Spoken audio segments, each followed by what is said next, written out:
¿Qué tal amigos? ¿Cómo están? Muy buenas tardes. Los saludamos desde Opus Artis en colaboración también con la isla de Minerva en un evento muy especial que es un homenaje pues muy sencillo pero también muy sentido en torno al centenario luctuoso del poeta nacional Ramón López Velarde. Y para eso tenemos este día dos invitadas verdaderamente de lujo, dos jóvenes talentosísimas en el ámbito de las letras y del teatro, que pues nos van a ofrecer unas verdaderas joyas en torno a la temática que hoy nos convoca. ¿Sí? Quiero presentar en primer lugar a Mariana Lara. ¿Sí? Ella es licenciada en Literatura y Creación Literaria por el Centro de Cultura Casa Lam y pues está iniciando realmente una carrera muy interesante para proyectarse internacionalmente en distintos foros, así como la colaboración con instituciones particulares muy interesantes. Ella pues ya tiene la experiencia de haber participado en una institución de renombre internacional importantísima para América Latina, que es la Casa de las Américas en La Habana, Cuba, con en sus certámenes literarios y de poesía, eh, y asimismo como también en este país hermano, vecino, en la provincia de San Espíritus, con el concurso Escribanía Dolls, en donde ella ha presentado también sus composiciones literarias. Asimismo, pues ella es una gran colaboradora de la biblioteca particular de un gran maestro especialista en la lingüística, eh, que es el maestro Carlos Olivares Barrón. Mariana, el día de hoy tiene el agrado de presentarnos pues su aportación sobre un poema verdaderamente espectacular de López Velarde, ya que se trata de un texto inédito que incluso, bueno, pues ella nos dará más detalles, pero que no es del todo conocido y que valdría la pena explorar más, y ella prácticamente pues está siendo pionera en este tema, ¿no?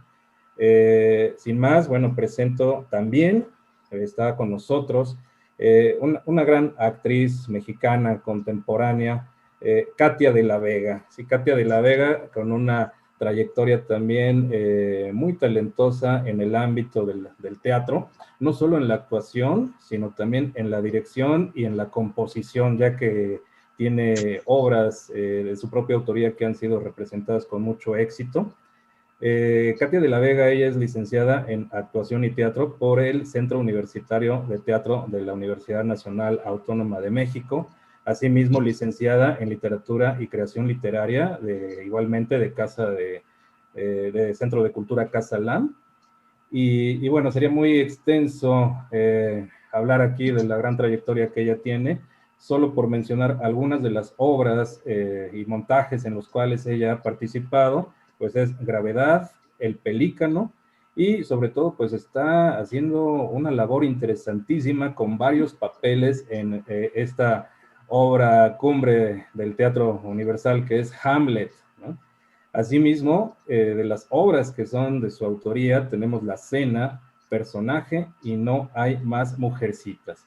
El día de hoy, Katia de la Vega, con todo su talento actoral, pues nos va a deleitar con la declamación de algunas de las más reconocidas obras de nuestro poeta nacional, Ramón López Velarde. Y bueno, sin más por el momento, voy a darle la palabra a Mariana Lara para que nos hable de esta investigación que ella ha realizado sobre esta obra tan particular de Ramón López Velarde, que es Los Guantes Negros. Adelante, Mariana. Gracias, profe. Bueno, El sueño de los guantes negros es quizá uno de los mejores poemas de Ramón López Velarde. Y estoy contando también La Suave Patria, que es el más conocido. Es tal vez uno de los poemas también más crípticos en el sentido literal y literario, porque resulta que López Velarde era una persona muy confiada en su memoria. Y al hacer esto, no era de las personas que copiaban el poema en un formato legible. Es un poema que se le perdieron varias palabras. Ajá. Tal vez no es muy terrible y a la vez sí, en términos de conservación, porque cuando revisaron sus papeles al momento de fallecer, encontraron el sueño de los guantes negros y al sueño de los guantes negros le faltan palabras. Si alguna vez tienen la oportunidad de ver los facsímiles, las copias, es un desastre porque a ese poema le faltan palabras. Ok, primero lo primero, el sueño de los guantes negros es inédito, apareció en El Son del Corazón, y eso ya es póstumo.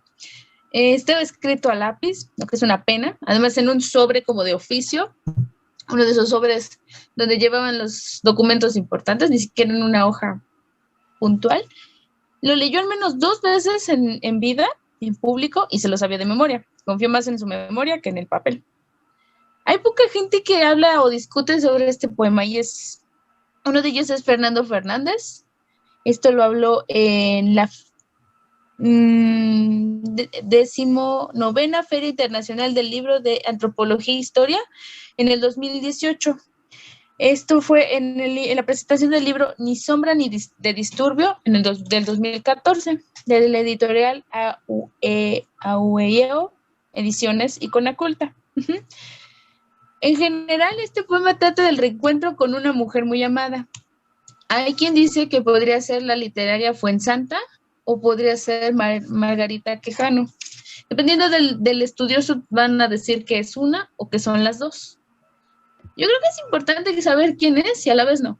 Es importante porque sigue siendo un personaje en la ficción del poema y a la vez no. Puede ser una mujer o todas las mujeres. Bueno, hay varias generalidades. Y lo más importante, creo yo, es el dogma de la resurrección. ¿Por qué? Porque él se encuentra con su amada, ella ya está fallecida, él sabe que está fallecida, pero la reencuentra. Es importante porque ni siquiera en la muerte, ni siquiera en una literatura, él encuentra la respuesta a si una persona revive o no. Eso es importante. No siempre la poesía nos va a dar las respuestas y tenemos que estar en paz con ello. ¿Nos dará las respuestas que queremos? Sí, para nosotros mismos. Pero para todo el mundo, no creo que se pueda. Voy a leer el poema, lo que tengo aquí en mi enrojado. Lo voy a leer completo sin las anotaciones porque hay una versión con anotaciones anónimas. Alguien le puso entre corchetes unas adiciones que pensó eran las palabras que faltaban. Hay ediciones que no llevan estas anotaciones. Lo voy a leer sin anotaciones. El sueño de los guantes negros. Soñé que la ciudad estaba dentro del más bien muerto de los mares muertos, en una madrugada de invierno, y lloviznaban gotas de silencio. No más señal viviente que los ecos de una llamada misa en el misterio de una capilla oceánica a lo lejos. De súbito me sales al encuentro, resucitada y con tus guantes negros. Para volar a ti, le dio su vuelo el Espíritu Santo a mi esqueleto. Al sujetarme con tus guantes negros, me atrajiste al océano de tu seno, y nuestras 4 manos se reunieron en medio de tu pecho y de mi pecho, como si fueran las 4 cimientos de la fábrica de los universos. Conservas tu carne en cada hueso. El enigma de amor se veló entero en la prudencia de tus guantes negros. Oh prisionera del Valle de México, mi carne, de tu ser perfecto, quedarán ya tus huesos en mis huesos. Y el traje aquel con que tu cuerpo fue sepultado en el Valle de México, y el figurín aquel de pardo género que compraste en un viaje de recreo. Pero en la madrugada de mi sueño, nuestras manos en un circuito eterno, la vida apocalíptica vivieron. Un fuerte, como en un sueño, libre como cometa, y en su vuelo, la ceniza y, del cementerio, guste cual rosa. Todas las pausas que hice fueron las palabras que faltan. Después lo voy a leer con las anotaciones extra. En términos generales, de orden puntual, este poema está hecho en endecasílabo del tipo heroico. ¿Qué significa? Los acentos más fuertes caen en la segunda sílaba, la sexta y la décima. López Velarde era muy, muy bueno. ¿Por qué? Porque si hubiera sido menos talentoso, las rimas asonantes en eo hubieran sido muy repetitivas, hubieran sido muy chocantes. Yo creo que Katia y el profe estarán de acuerdo conmigo. Si un poeta no es tan talentoso ni es tan puntual, esas repeticiones no sonarían tan bien. ¿A poco no? Suenan bien porque es un poeta muy, muy capaz y sabe y domina sus palabras y su lenguaje. Hay palabras que se repiten como muerto. Él sabe que ella ya está muerta, que todo lo que lo rodea está muerto. Él lo concibe como un sueño. Ajá. Es más como una visión que como un sueño. Del sueño te despiertas. Ajá.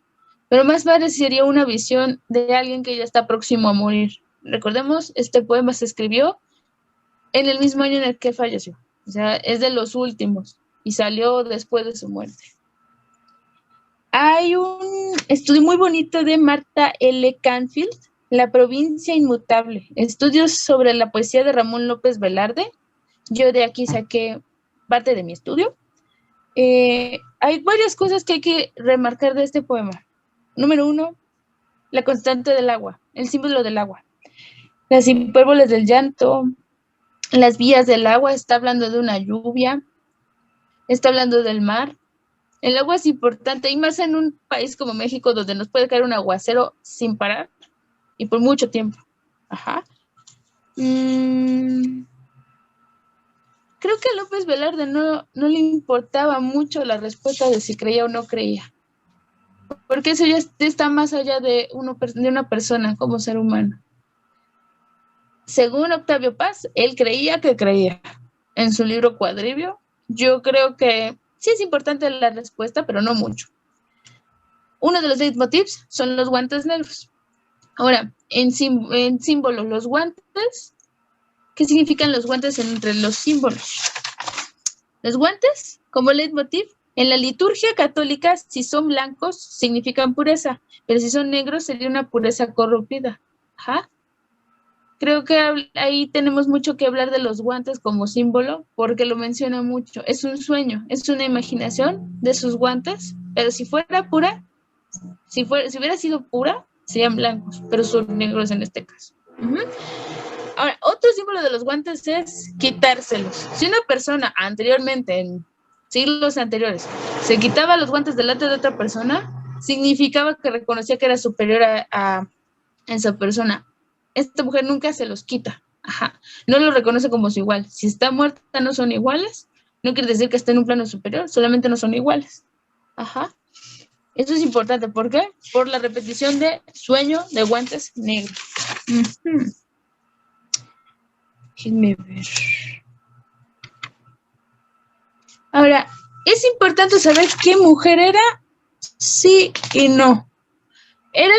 Pudo haber sido la literaria Fuensanta, que está inspirada en esta, el profe me va a ayudar en eso, esta pariente lejana, Josefa de los Ríos, que era mayor que él y le hacía una impresión muy fuerte a López Velarde. Pues mucho más que una impresión, yo diría. Sí, claro. Yo recuerdo, y lo leí hace no mucho, no sé si era una prima o si era una tía, pero él la adoraba. Era su gran amor y fue su gran amor toda la vida. El problema que es que ella murió antes que él. Y como murió antes que él, esos últimos años de su vida de López Velarde siguió recordándola. Además, Fuensanta era el ideal de la mujer casta, pura, porque López Velarde era muy católico, es importante. Los dogmas de la resurrección, del amor casto, para eso son importantes. Pero también hay quien piensa que podría ser Margarita Quijano, esta mujer más en esta tierra, con un amor más pasional, menos casto que otra cosa. Ahora, yo creo que es importante, sí, es importante, pero no tanto. Sí, siempre hay que recordar que una cosa es lo que uno escribe y otra cosa es lo que uno vive. Sí funciona hacer el contraste entre la vida y la obra, pero no se desecha la herramienta, pero no es la única herramienta. Ahora, hay quien sostiene que este es un poema incompleto. No es incompleto, solamente se perdió un poquito. se perdieron palabras importantes. Ajá. López Velarde de profesión era abogado. Yo me pregunto, yo hago la pregunta abierta. ¿De veras creemos que dejaría un poema incompleto? Con lo puntual y preciso que era, yo no lo creo. Y menos leerlo en público. Lo leyó al menos 2 veces en vida. Nunca hubiera leído algo que no hubiera estado completo. Jamás. Es importante. El único problema aquí es que se perdieron palabras porque era soberbio. No era tonto. Era soberbio. Confiaba más en su memoria y no lo copió en limpio. Es una pena porque sí sería importante saber el sentido completo.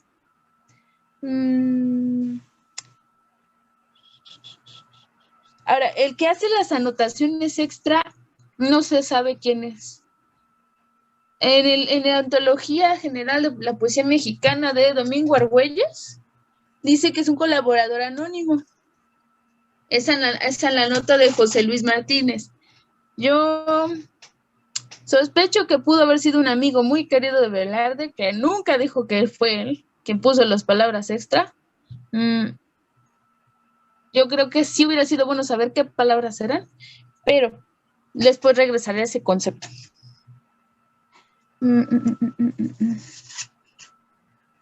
Es importante la espacialidad del poema. No está hablando de un camino o de un movimiento de un punto A a un punto B en horizontal. Está hablando de un vuelo en vertical. Ajá. Es importante. Está escrito en los últimos días de su vida. Creo que López Velarde ya sabía que se iba a morir. Ajá. Entonces, creo que la gente, algunos afortunados, saben cuando ya se van a morir. Entonces, como ya sabía que se iba a morir, ya estaba aspirando a la elevación, la ascensión o cualquier cosa que fuera lo que ocurre cuando una persona se muere. Esa ubicación psicológica es importante. Está más cerca de la muerte que de los vivos. López Velarde murió de una pulmonía, y de una pulmonía fea. Se tardó varios días en morir y fue por una necedad aparte. Creo que sí creía en la elevación, en esta resurrección que habla la religión. Yo creo que creía, o por lo menos estaba pidiéndole a Dios que sí existiera, porque finalmente cuando ocurriera ese tránsito, volvería a fuera Fuensanta. Ahora, hay un concepto muy bonito, esto es parte del estudio que encontré, que se llama la imaginación aérea de Gastón Bachelard, el aire y los sueños. Ajá. Los sueños de vuelo en el López Velarde no son abruptos. Esos se pueden encontrar desde la sangre devota. Ajá. Y es importante, las cosas que fluyan como el agua, como el aire, hablan de personas o de poetas que piensan en alto. O sea, no están tan pegados a la tierra como a lo que está más arriba o que fluye como agua. Otra cosa. ¿Tiene muchos de símbolos católicos? Sí. Hace mención al mar muerto, el principio de la resurrección, en un llamado a misa. A mí me parece que ahí está diciendo sin ningún problema, espero que cuando lleguemos a ese tránsito haya algo relacionado con la religión católica. Es importante. Uno de estos versos dice: para volar a ti le dio su vuelo el Espíritu Santo a mi esqueleto. Él no vuela por voluntad propia, no es algo que él quisiera, el yo poético me refiero, no es algo que él quisiera ascenderse, sino que va a ser una ascensión que no tiene que ver con su voluntad. También eso me parece importante porque cuando una persona de veras se quiere morir, hace algo y se muere. Él se quería morir probablemente, pero no lo estaba buscando en actos. Déjenme ver. Esta es la pregunta primordial. ¿Conservas tu carne en cada hueso? Ajá. Su carne, lo que él más querría de una persona, pues es la carne, la sustancia de la que conocemos de cada persona. Hacerle la pregunta, ¿conservas tu carne en cada hueso? ¿Sigue siendo la mujer que yo quería? Yo creo que no, porque él se hace llamar a sí mismo esqueleto. Ajá. Aunque sea una imitación. Si es por imitatio, está muy bien. porque él piensa que es un sueño, y si ya se reencontró con Fuensanta, es que ya no es parte de los vivos. Yo creo que ya tenía muy claro que sería un tránsito de muerte. Hay una palabra muy importante que es el enigma. Hay una diferencia entre secreto y enigma. Se parecen mucho, pero no lo son. Un secreto, el secreto termina cuando se comunica. Ajá. El enigma tiene capas. Y estas capas se define así. Un enigma tiene tensión interrogativa que suscita o se explica en múltiples registros, todos válidos. No está destinado a ser colmado. Esto se encuentra en Mario Perniola, en los enigmas egipcio, barroco y neobarroco en la sociedad y el arte. Yo creo que esa es una palabra importante en López Velarde, el enigma. No es que alguien cuente un secreto y ya se colmó el secreto, ya no tenemos más que interpretar. Creo que le gustaba la palabra enigma precisamente por eso, porque cada quien iba a contestar esa interrogativa de la resurrección como supiera, ya fuera con religión católica, no sé, a su modo, misticismo, es cada quien sabe cómo contestar. El enigma es una de las palabras claves de este poema. Y esta es la pregunta, ¿creía o no creía o quería creer? No sabemos. Como el poema está incompleto porque se perdieron palabras, nunca lo vamos a saber. Y yo creo que eso le hubiera gustado mucho a López Velarde, porque se vuelve enigmático. ¿Era una persona muy puntual? Sí, pero también era muy irónico y muy dado a hacer bromas muy inteligentes. Así que sí, se nos perdieron unas palabras y creo que le habría gustado hasta eso. Veamos. Eso es importante. La que resucita sigue siendo una muerte. Ajá. Ella sigue siendo una persona que ya no es parte del mundo de los vivos. ¿Él aspira a volver a ella? Sí. ¿Él está más cerca de la muerte que de la vida? Sí. Esos pensamientos, esta producción ya súper cercana a la muerte. Hay otro poema que es... Qué adorable manía, también es inédito, es de 1921 y también tiene que ver con alguien ya fallecido. No se explica si es Fuensanta o Margarita Quijano, pero ahí en Qué adorable manía hace mucha mención a la calavera. Ajá, no hay guantes, hace una mención a que se ata una cinta a la calavera. Yo creo que ahí ya está viendo o ya está anticipando que va a morir. De hecho, López Velarde se muere de una pulmonía. Y este dato me parece importante. Una gitana, cuando él era joven, le vaticinó que moriría joven y de asfixia. Y yo creo que ahí el sentido mágico lo traicionó, porque se lo tomó tan en serio que una noche salió a cenar, luego fue a caminar, sin abrigo, con los fríos que pueden hacer en esta ciudad, y todavía se fue a pasar toda la noche en el frío más inhóspito de esta ciudad. Regresó, le dio pulmonía y tardó un par de días en morir. Creo que ahí lo traicionó su propia soberbia.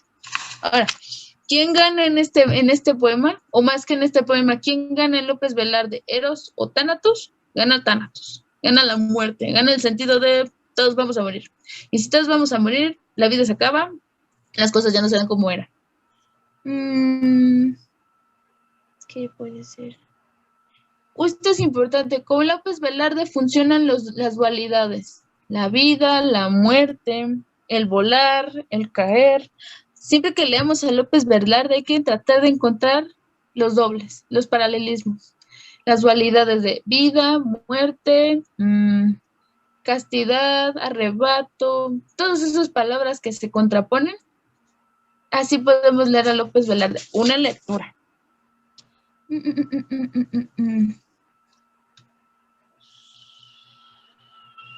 Creo que era un hombre que no sabía aceptar que la muerte había venido.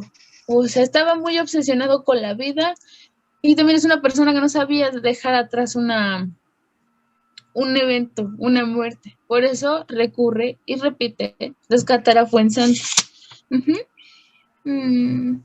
Esto es importantísimo. No confundir el yo poético con el biográfico, pero tampoco desechar esa herramienta. En los poetas es más difícil porque la poesía sí tiene mucho que ver con lo que uno experimenta. Los narradores la tienen más fáciles, pueden escribir sin que el yo narrativo haya vivido lo de la biografía. Pero los poetas no es tan fácil. No es imposible, pero no es fácil. ¿Qué puede decir? ¿Qué más se puede decir?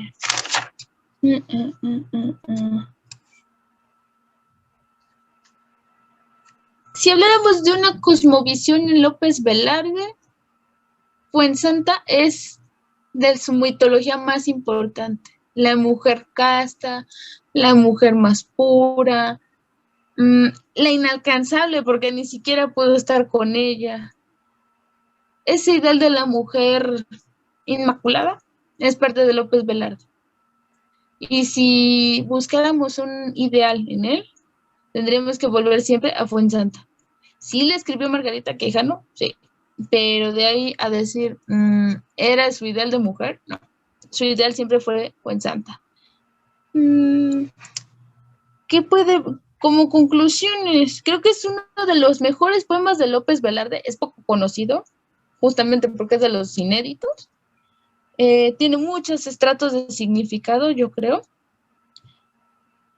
Ahora, las cosas duales, sino que tiene dos polos, de eso se compone la vida. Ajá. También en la muerte se existe. De eso se compone esta existencia que tratamos de comprender en la poesía. Lo digo por mí, yo soy poeta y en muchos casos trato de comprender este mundo con poesía. No siempre va a funcionar, pero es una herramienta. Y bueno, voy a volver a leer el poema, pero con las anotaciones extra de ese anónimo que nos hizo favor de completarlo. Si hubiese alguna pregunta o algo que decir, estaría increíble porque quisiera que escucharan la diferencia entre el que no tiene y el que tiene. ¿Okay? El sueño de los guantes negros. Soñé que la ciudad estaba dentro del más bien muertos de los mares muertos. Era una madrugada de invierno y lloviznaban gotas de silencio. No más señal viviente que los ecos de una llamada misa en el misterio de una capilla oceánica a lo lejos. De súbito me sales al encuentro, resucitada y con tus guantes negros. Para volar a ti le dio su vuelo el Espíritu Santo a mi esqueleto. Al sujetarme con tus guantes negros, me trajiste al océano de tu seno, y nuestras 4 manos se reunieron en medio de tu pecho y de mi pecho, como si fueran las 4 cimientos de la fábrica de los universos. ¿Conservas tu carne en cada hueso? El enigma de amor se veló entero en la prudencia de tus guantes negros. Oh prisionera del Valle de México, mi carne, urna de tu ser perfecto, quedarán ya tus huesos en mis huesos, y el traje aquel con que tu cuerpo fue sepultado en el Valle de México, y el figurín aquel de pardo género que compraste en un viaje de recreo. Pero en la madrugada de mi sueño, nuestras manos, en un circuito eterno, la vida apocalíptica vivieron. Un fuerte ventarrón como en un sueño, libre como cometa, y en su vuelo, la ceniza y la hez del cementerio, gusté cual rosa entre tus guantes negros. ¿Sí se siente alguna diferencia o qué opinan ustedes, Katy, profe? ¿Creen que sí lo completa o no basta? Las adiciones no bastan. Sí se redondea, no siento que es redondo, ¿no? Sí, solo eso, pero no me gusta. Me niego. Te niegas. Me parece muy bien. Yo creo que creo que es un bonito ejercicio tratar de poner la palabra faltante, que son urna, urna, ventarrón, la es y entre tus guantes negros. Creo que como un ejercicio muy bonito para completar el significado de López Velarde es buscar la palabra que mejor le acomodaría. Obvio, hay que recordar el metro que lleva. Si se acomoda el metro, suena bien, yo creo que sería bonito. Creo que es un poema que vale mucho la pena, aunque se haya perdido un poco de su sentido. Y creo que todos podríamos completar ese poema de López Velarde, hacerlo nuestro y completarlo. Completarlo con nuestras propias adiciones. Y hasta aquí sería toda mi intervención. Me quedé en un solo poema porque este es de mis favoritos, más que La suave patria. Muchísimas gracias, Mariana. Pues es sin duda una aportación enorme para la literatura mexicana. Yo te invito a que profundices este estudio sobre Claro. pues, uno de los poemas, como tú lo mencionaste, ¿no? Más enigmáticos, Sí. más representativos de los últimos días de Ramón López Velarde, porque pues sin duda ahí en cada verso se puede traslucir pues lo que habrá de pasar con el personaje, ¿no? Así es. Con esta cuestión de que si es válido o no, si funciona o no el ejercicio de completar aquellas palabras que fueron este, agregadas por algún colaborador anónimo, pues por ser un poema ya prácticamente póstumo, ¿no? O conocido póstumamente, pues no pude evitar la tentación de recordar el Requiem de Mozart, ¿no? Ah, por ejemplo. El Requiem de Mozart, que habría sido también completado por algún colaborador Algún de estudiante. algunas partes, que finalmente, bueno, pues esto si el escucha no lo sabe, pues no podría notarlo, ¿no? No lo distinguiría. No lo distinguiría, bueno, hay una versión, ¿verdad? Que es la que vemos en la película y en la obra de teatro Amadeus de Peter Schaffer, y la película de Milos Forman, en la cual aparentemente Salieri, retratado aquí como archienemigo, que en realidad pues no lo fue, hubo una rivalidad profesional, pero pues no, pero no pasó. Nunca tanto término de odio completo. No, nunca llegó a eso, al grado de que, bueno, pues si analizamos un poquito la biografía de Salieri, pues él fue maestro de música de los hijos de Mozart, ¿no? Así Bueno, es. también fueron músicos, pero pues a la sombra completamente del padre y del gran genio de Beethoven, ¿no? Prácticamente el creador del primer romanticismo, ¿no? Pero bueno, regresemos al romanticismo mexicano, que es el Claro que que sí. nos está convocando en esta ocasión. Por favor. Tú lo mencionas, no creo que el ejercicio es válido, ¿no? No podría considerarse como una versión oficial del mismo poema. Lo interesante, pues, es lo que tú mencionas, ¿no? Lo enigmático, El enigma. como fue toda la obra literaria de López Velarde, ¿no? No es una poesía que pueda ser interpretada a la primera, ¿no? Ni en una sola capa. Podríamos incluso ponerle algún adjetivo por ahí como de neobarroquismo, ¿no? Sería muy aventurero, pero sí podría ser.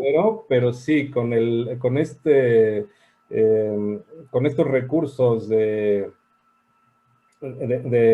hacer ciertos cambios o creación de neologismos, podría verse por ahí pues alguna etiqueta de manera meramente retórica, ¿no? Sí, lo que pasa es que, López Velarde conocía de pies a cabeza a los barrocos. En realidad, él tiene entre sus cimientos más profundos a Quevedo y a Góngora. Ajá.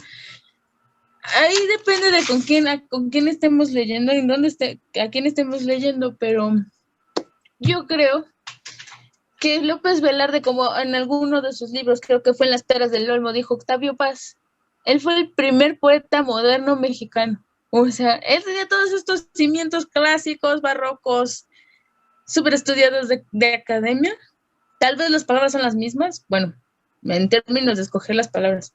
El lenguaje puede ser el mismo, pero con Velarde hay una ruptura. Es el romanticismo mexicano, que además me gusta el término, me parece un término fantástico, porque es el poeta nacional. Cuando ya hablamos de un poeta nacional, estamos hablando de alguien que ya se inserta en un tipo de romance de cada país, ¿no? No sé, no creo que haya un poeta nacional después de Velarde. No me parece que sea posible encontrar otro poeta nacional, y menos en esta época. No, y mucho menos que ese epíteto fue otorgado prácticamente por decreto presidencial del general Álvaro Obregón. Oh, sí, cierto. Que curiosamente, bueno, pues la avenida en la cual se encuentra la casa del poeta Ramón López Velarde, donde actualmente hay una nobilísima institución a quien le mandamos muchísimos saludos. Y le extrañamos mucho. También vamos a compartir o estaremos compartiendo esta velada literaria virtual. Pues es la Avenida Álvaro Obregón, precisamente. ¿Sí? Que bueno, pues ya en otra ocasión habremos de hablar del contexto histórico-cultural. Sí, por favor. Claro que sí. Muy bien. Yo pienso, creo que uno de los mejores poemas de este hombre, aparte de Los guantes negros, La adorable manía, para poder hacer una comparación en este leitmotiv de la muerte y de la resucitada, hay que leer los dos al mismo tiempo. Buscar con qué cosas se converge, en qué otras es distante, pero especialmente es nuestro poeta nacional. Debemos leerlo. Y más ahora que va a ser su centenario, es esencial leerlo. Es imprescindible. No estamos inventando nada. Solo estamos leyendo mucho. Velarde. Pues muchísimas gracias, Mariana, por esta espléndida presentación, por este gran análisis que has hecho a nivel estructural y simbólico, ¿no? de un gran poema que merece ser mucho más conocido. Gracias, Mariana.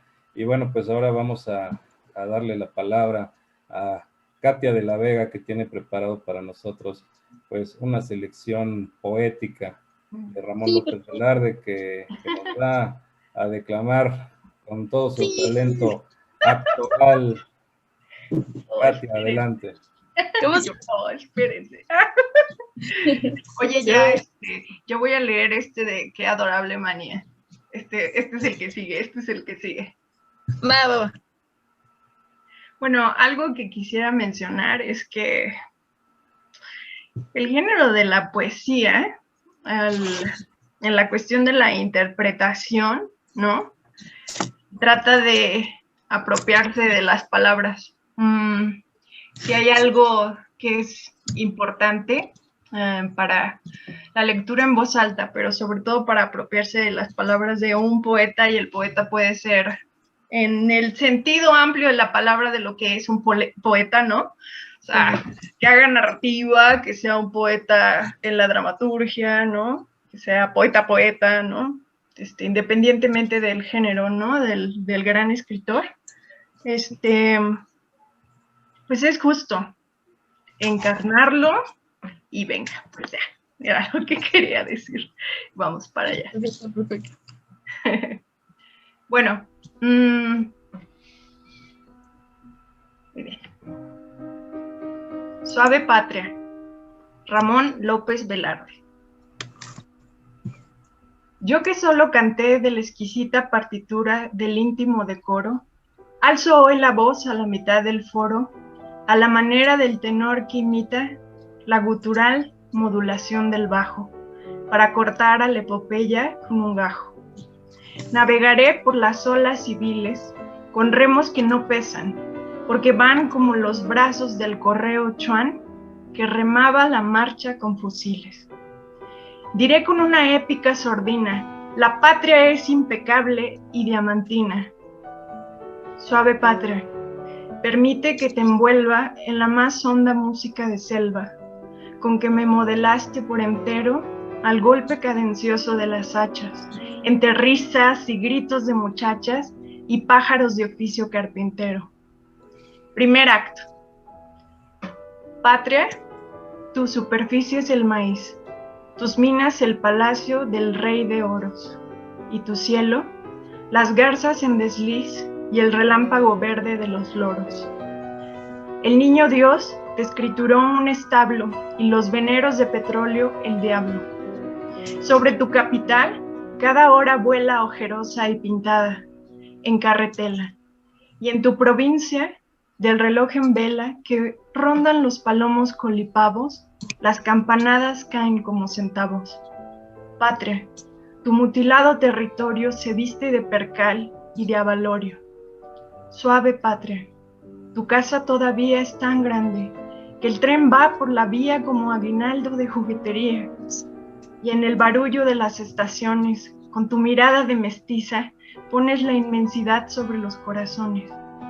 ¿Quién, en la noche que asusta a la rana, no miró, antes de saber del vicio, del brazo de su novia, la galana pólvora de los juicios de artificio? Suave patria, en tu tórrido festín, luces policromías del delfín, y con tu pelo rubio se desposa el alma, equilibrista chuparrosa. Y a tus 2 trenzas de tabaco, sabe ofrendar aguamiel toda mi briosa raza de bailadores de jarabe. Tu barro suena a plata, y en tu puño con sonora miseria es alcancía, y por las madrugadas del terruño, en calles como espejos, se vacía el santo olor de la panadería. Cuando nacemos, no regalas notas. Después, un paraíso de compotas, y luego te regalas todo entera, suave patria, a la cena y pajarera. Al triste y al feliz dices que sí, que en tu lengua de amor prueben de ti la picadura del ajonjolí, y tu cielo nupcial que cuando truena de deleites frenéticos nos llena, trueno de nuestras nubes, que nos baña de locura, enloquece a la montaña, requiebra a la mujer, sana al lunático, incorpora a los muertos, pide el viático y al fin derrumba las madererías de Dios sobre las tierras labrantías. Trueno del temporal, oigo en tus quejas crujir los esqueletos en parejas, oigo lo que fue, lo que aún no toco, y la hora actual con su vientre de coco. Y oigo en el brinco de tu ida y venida, oh trueno, la ruleta de mi vida. Intermedio. Cuauhtémoc. Joven abuelo, escúchame loarte, único héroe a la altura del arte. Anacrónicamente, absurdamente, a tu nopal inclinas el rosal, al idioma del banco, tú lo inmantas y es surtidor de caótica fuente, que de reposos llena el victorial zócalo de cenizas de tus plantas. No como a César el rubor patricio, te cubre el rostro en medio del suplicio. Tu cabeza desnuda se nos queda hemisféricamente de moneda. Moneda espiritual en que se fragua todo lo que sufriste, la piragua prisionera, al azoro de tus crías, el sollozar de tus mitologías, la malinche, los ídolos a nado, y por encima haberte desatado del pecho curvo de la emperatriz, como el pecho de una codorniz. Segundo acto. Suave patria, tú vales por el río de las virtudes de tu mujerío. Tus hijas atraviesan como hadas o destilando un invisible alcohol. Vestidas con las redes de tu sol, cruzan como botellas alambradas. Suave patria, te amo no cual mito, sino por tu verdad de pan bendito, como a una niña que asoma por la reja, con la blusa corrida hasta la oreja y la falda bajada hasta el huesito. Inaccesible al deshonor, floreces. Creeré en ti mientras una mexicana en su tápalo lleve los dobleces de la tienda, y a las 6 de la mañana, y al estrenar su lujo, quede lleno el país del aroma del estreno. Como la sota moza, patria mía, en piso de metal, vives al día, de milagros como la lotería.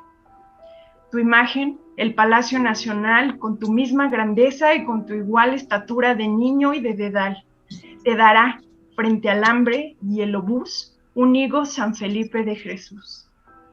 Suave patria, vendedora de chía, quiero raptarte en la cuaresma opaca sobre un garañón y con matraca y entre los tiros de la policía. Tus entrañas no niegan un asilo para el ave que el párvulo sepulta en una caja de carretes de hilo, y nuestra juventud, llorando, oculta de ti el cadáver hecho poma, de aves que hablan nuestro mismo idioma. Si me ahogo en tus julios, a mí baja desde el vergel de tu peinado denso, frescura de rebozo y de tinaja, y si tirito, dejas que me arrope en tu respiración azul de incienso y en tus carnosos labios de rompope. Por tu balcón de palmas bendecidas, el domingo de Ramos, yo desfilo lleno de sombra, porque tú trepidas. quieren morir tu ánima y tu estilo, cual muriendo se van las cantadoras que en las ferias, con el bravío pecho, empitonando la camisa, han hecho la lujuria y el ritmo de las horas. Patria, te doy de tu dicha la clave, sé siempre igual, fiel a tu espejo diario, 50 veces es igual el ave taladrada en el hilo del rosario, y es más feliz que tú, patria suave. Sé igual y fiel, pupilas de abandono, sedienta voz, la trigarante faja en tus pechugas al vapor, y un trono a la intemperie, cual una sonaja, la carretera alegórica de paja. Uf, pues bueno, es toda una montaña, ¿no? Este poema. Es pesado. Es pesado y a la vez, o sea, leerlo en voz alta y justo hacer los encabalgamientos para el sentido, ¿no? Del poema, ¿no? Para la fuerza que requiere. Y algo importante, ¿no? Pues yo no creo en la declamación de la poesía. Me vas a dictar un zapato desde allá. No, claro que no, nunca. Entonces crees en vivir la poesía, entonces. Claro, o sea, declamar te aleja, ¿no? De la palabra, del hecho, del feeling, ¿no? Sí, o sea, sí antes estaba mucho el foco en que se declamaba la poesía, ¿no? Ahora me parece que se vive la poesía, ¿no? Entonces, sí. Bueno, en cuanto... Sí, tú dime, Mariana. Es que hace muchos años, cuando estaba en la prepa, tuvimos un profesor de danza, curiosamente, que hizo un ejercicio muy bonito de hacer que los niños bailaran la suave patria. Eso a mí no me tocó, le tocó a mis amigos. Estancias, no toda la suave patria, porque además era mucho tiempo. Claro. Pero recuerdo mucho que cada uno traía una flor. Y decía su estancia de la suave patria, dejaban caer la flor. Es uno de los ejercicios más bonitos que he visto con la suave patria. Y no la declamaban, la vivían. La bailaban como sabían, pero la vivían. Yo creo que tienes razón. Más que declamarla porque te distancias, es vivirla, porque justamente la vives. Sí, y además es completamente un himno. O sea, es un himno, se siente, ¿no? Y es que va de las cosas más pequeñitas, ¿no? Como de la ajonjolí hasta cosas, o sea, ¿no? Enormes, ¿no? Enormes. Y lo que me gusta que no es pretencioso, pues, ¿no? Hay un uso del lenguaje que no es pretencioso porque es la palabra correcta. Es correcto, la palabra correcta, el sonido correcto, ¿no? La forma correcta de cómo se tiene que decir lo que se está diciendo y cómo se tiene que escribir, pues cómo se escribió y cómo se dice, cómo suena. Claro. Y conforme, bueno, un amigo mío, ¿no? Que es doctor en inteligencia artificial y que siempre me está mandando así artículos de hacer del cerebro y todo lo que hay que hacer para ejercitarlo.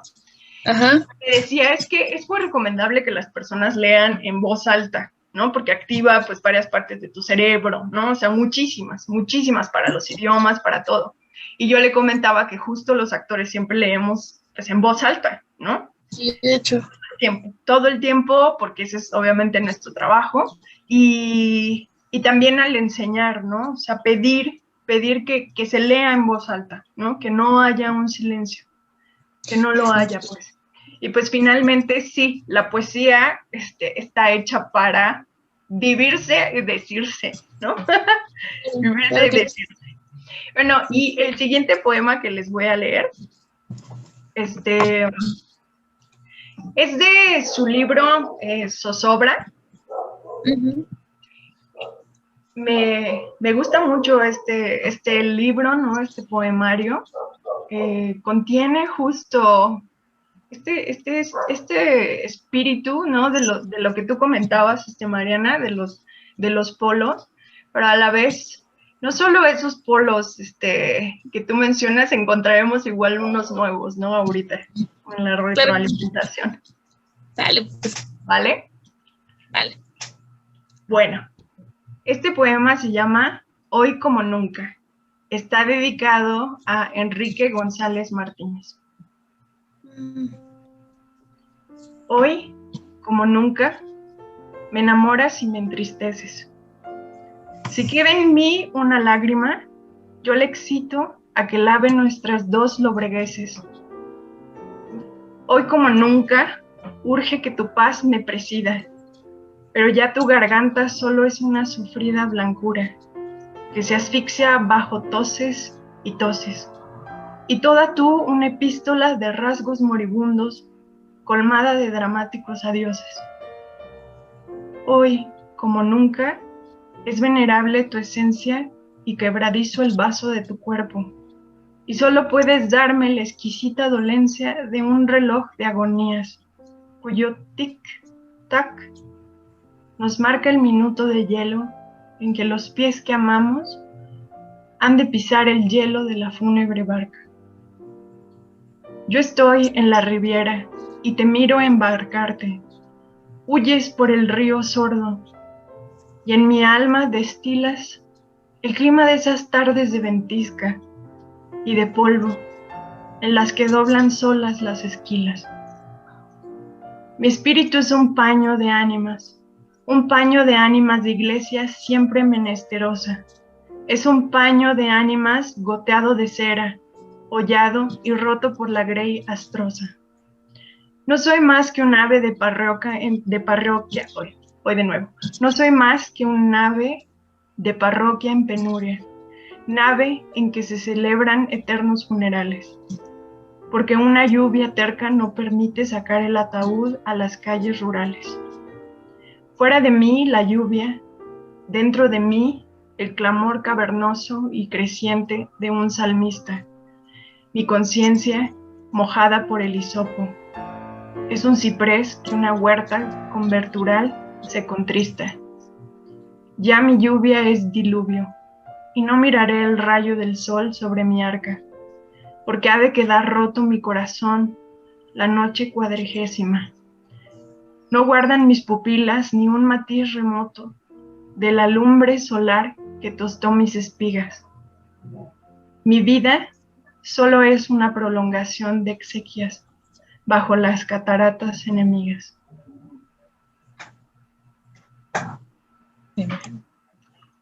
Entonces, justo acá, o sea, es el, ¿no? El twist. Sí. Es la vuelta. Además, ¿cómo lo lees? Súper. Es que me gusta mucho cómo lo lees porque en La Suave Patria lo leíste como como la enunciación de la patria, literalmente. O sea, como un himno. Y este sí es como una confesión súper bajita, de corazón muy calladito, muy, muy linda. Sí se ven los polos, pero no solo son los polos, son los complementos. Claro, por completo. Y es redondo. Sí, claro, y en este poema siento que es algo que bien se podría decir en una iglesia, ¿no? O sea, sentado, reflexionando en un susurro, en un murmullo, ¿no? Justo en un mundo interior de lo que está sucediendo con esa persona que no puede estar, ¿no? Contigo. Y que ya no... Y que tú tampoco puedes estar, pues, que no pueden estar, ¿no? Claro. Bajándolo a lo mundano, ¿no? Y lo bajo a lo mundano porque muchas veces estos autores se piensan que no son accesibles, ¿no? No son accesibles porque es el gran, ¿no? Es el gran, entonces yo no puedo comprenderlo o no puedo estar ahí, ¿no? Y me parece que algo muy importante es hacer en la literatura y en todo, que las personas puedan estar cerca, ¿no? Y que se identifiquen y que estén ahí directamente en contacto, ¿no? Con las palabras que están vivas. Justo un ejemplo porque ahorita estoy trabajando a Shakespeare. No sé qué suena, pero a ver, se está haciendo como, como música detrás. Lo que platicábamos es que este gran respeto que se les tiene, ¿no? A los libros que tienen oro, ¿no? Encima, ¿no? Las grandes figuras, estorba mucho, ¿no? Estorba mucho porque como creadores, uno no está pensando que es de oropel, ¿no? Que lo que estás escribiendo es oropel. O sea, simplemente cuando desentrañas las palabras, puedes comprender que hay un ser humano ahí que lo escribió en un momento determinado, ¿no? Por algo que estaba muy adentro y, por supuesto, había un propósito, ¿no? Y todo lo que contiene está ahí, ¿no? Lo vemos muy claramente en las palabras. Y algo que sí, que es muy importante de este poeta y que desafortunadamente no es para todos, y esto involucra que se lea más y que se estudie y que justo exista toda la razón de nuestra existencia, pues, ¿no? Y así lo voy a decir, que exista toda la razón de nuestra existencia en cuanto a historia, en cuanto a letras, en cuanto a teatro, en cuanto a todo en cultura, es que todo este lenguaje se ha perdido. O sea, se ha perdido. Sí. Los poetas hoy no escriben así. O sea, si toman un poema de estos, en cada momento van a estar en el celular o en el diccionario buscando cada palabra, porque ya no es nuestra. Y es triste que eso no suceda, ¿no? Que esas palabras ya no estén con nosotros. Cuando las lees, un mundo diferente se te abre, ¿no? Y lo mismo pasa con todos los autores, y ahí sí considero que evidentemente pasan a la posteridad y son universales justo por la maestría en el lenguaje, ¿no? En concreto, al ser escritores, pero tampoco pasarían a ser universales si no conectáramos emocionalmente con ellos. Claro. Hay algo que me ha dejado siempre como lección el teatro, y es que tiene que ver con la poesía, y por eso me gusta mucho el género literario, y por eso me siento muy contenta de que me hayas invitado a leerla y a vivirla y a hacerla propia, Juan, porque la conexión, lo que hace que perdure una obra o algo en las personas, es el movimiento emocional que te produce. Ok. Claro. Evidentemente cuando tú lees algo o presencias algo que intelectualmente te reta, te vuela la cabeza, ¿no? O sea, vas, buscas y todo, pero realmente, o sea, como ser humanos, y como dice, pues sí, así, lugar burdo, ¿no? La parte de la conexión emocional es la que mueve todo, absolutamente todo. Y justo la temperatura que tiene Suave Patria y la temperatura de este poema son diferentes movimientos emocionales. Y me parece que también los académicos deben de tener en cuenta el movimiento emocional en los análisis. Lo que mueve, lo que repercute emocionalmente en concreto a la poesía, pues, ¿no? Porque la poesía está hecha para decirse en voz alta, justo. Y entonces directamente cuando pasa a la palabra, viene el torrente emocional. Es inevitable, pues, ¿no? Sí. Si no está viva, pues. Y, por último... Sí. Es que él es muy bonito. Ay, amiga. Amiga. Gracias. Tú eres una chulada. Me encantó tu análisis. Está increíble. Yo estaba así de, ¡wow! Quiero que seas mi maestra. Gracias. Aquí nos echamos puras flores. Bueno, pues venga. Este poema es uno de los poemas que, pues, yo le estuve preguntando a varios colegas y como que me dieron su top 5, el top número 5 de los poemas de Ramón López Velarde. Y sí me habían comentado, o sea, personas que conocieron muchísimo más su obra, justo el poema de los guantes, ¿no? El Suave Patria y este poema. Se llama El Adiós. Fuensanta, dulce amiga, blanca y leve mujer, dueña ideal de mi primer suspiro y mis copiosas lágrimas de ayer. Enlutada que un día de entusiasmo soñé con decorar, prendiendo en la alborada de las nupcias, en el negro mobiliario de tu pecho, una fecunda rama de azar. Dime, ¿es verdad que ha muerto mi quimera? ¿El idólatra de tu palidez no volverá a soñar con el milagro de la diáfana rosa de tu tez?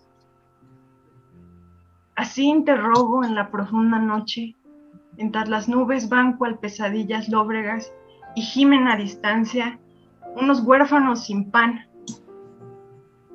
De las cercanas torres bajo el fúnebre son de un toque de difuntos, y Fuensanta clama en un gesto de desolación. ¿No escuchas las esquilas agoreras? Tocan a muerto por nuestra ilusión.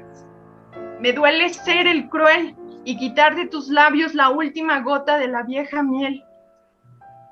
Mas el cadáver del amor con alas con que en horas de infancia me quitaste, yo lo he de estrechar contra mi peso fiel, y en una urna presidirán los lutos de mi hogar.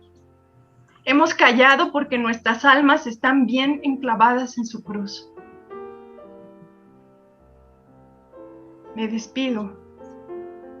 Ella guía, llevando en un trasunto de evangelio, en las frágiles manos una luz. Pero apenas llegados al umbral, suspiro de alma en pena, o soplo del espíritu del mal. Un golpe de aire marea la bujía. Aúlla un perro en la calma sepulcral. Fue así como Fuensanta y el idólatra nos dijimos adiós en las tinieblas de la noche fatal. ¡Exploté! ¡Wow! No, y pensando en los guantes negros. Sí, exacto. Ajá.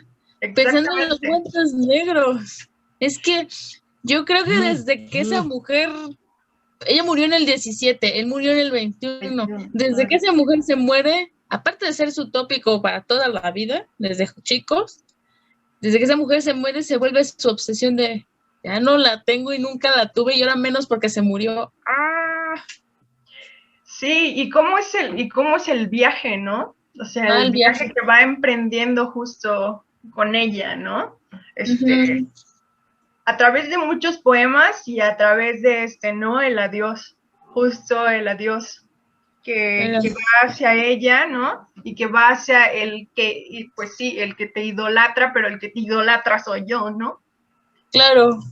O sea, y justo otra vez, dentro de ese contexto, los pequeños detalles que hacen hermosa la literatura, el perro, ¿no? El sonido, el movimiento, que justo está ahí en el lugar, y por supuesto todo el contexto católico que mencionaste, porque sabemos, ¿no? Que era por completo un hombre de fe, ¿no? Muy creyente. Iba a ser sacerdote, ¿no? Y dejó justo el seminario, pero eso, o sea, eso no se pierde, ¿no? Pues no, es su formación. Por completo, y que está ahí en sus letras. Entonces, bueno, yo escogí estos 3 poemas justo por las 3 temperaturas emocionales que tienen, y porque finalmente, pues la verdad es que es un honor leer a este poeta, y es muy triste que a nivel mundial no se le dé el reconocimiento que debe de tener, pero sobre todo en nuestro país, o sea, Sí. ¿no? Sabemos cómo están las generaciones ahorita, pero el modernismo es fundamental, ¿no? O sea, yo recuerdo cuando la preparatoria, ¿no? Espérenme, del 2003, cuando vi justo literatura mexicana, mi maestra era una profesora de letras hispánicas, justo de filosofía y letras, y nos puso a leer, pero a todos, o sea, obras completas, uñas y dientes, y justo hacer análisis, y todo eso, o sea, todo eso es parte de una generación que sí leíamos, por lo menos en el área 4, en la que yo iba, o sea, sí leíamos, sí estábamos ahí. Ahora la cuestión preocupante es que hagan de cuenta que de 15 grupos que habían, porque yo estudié en La Salle, de 15 grupos que habían, solo, habían como 2 de área 1, 2 o 3 de área 2, ¿no? Como 8 de área 3, ¿no? Y solo había 1 de área 4. Ay, qué bárbaro. Absolutamente 1 de área 4 y ahí es donde, ¿no? ¿Por qué no? ¿Por qué no también los otros grupos estaban metidos en esto? O sea, no, la educación no puede ser así parcial, ¿no? Sí, tu partida. Sí, entonces, bueno, muchísimas gracias por invitarme, Juan Carlos. Sí, gracias. Mariana. Y pues, Sí, Pues muchísimas gracias a las dos porque ha sido una espléndida velada literaria virtual, ¿no? Que esperemos que en algún otro momento cercano podamos repetir la experiencia pues ya de manera presencial en alguna sede que sea digno recinto para pues hablar de nuestro poeta nacional. Muchísimas gracias, Mariana, pues de verdad una aportación grandísima que te invitamos a seguir profundizando en ella, porque sin duda pues, es un tema que es muy necesario para entender pues todo el pensamiento de Ramón López Velarde, ¿no? Más allá también de su expresión literaria, pues lo que él llevaba por dentro, ¿no? Claro. Y Katia, bueno, pues qué decir, de verdad, la forma en la que no nos declamas, sino que nos hiciste vivir verdaderamente estos 3 ejemplares de la obra del poeta nacional, pues es simple y sencillamente pues un deleite. Bueno, pues nada, vamos a concluir. Muchísimas gracias por estar aquí. Muchísimas gracias por haber colaborado pues en este modesto, pero muy, muy sentido homenaje a nuestro queridísimo Ramón López Velarde. Muchísimas gracias y hasta la próxima.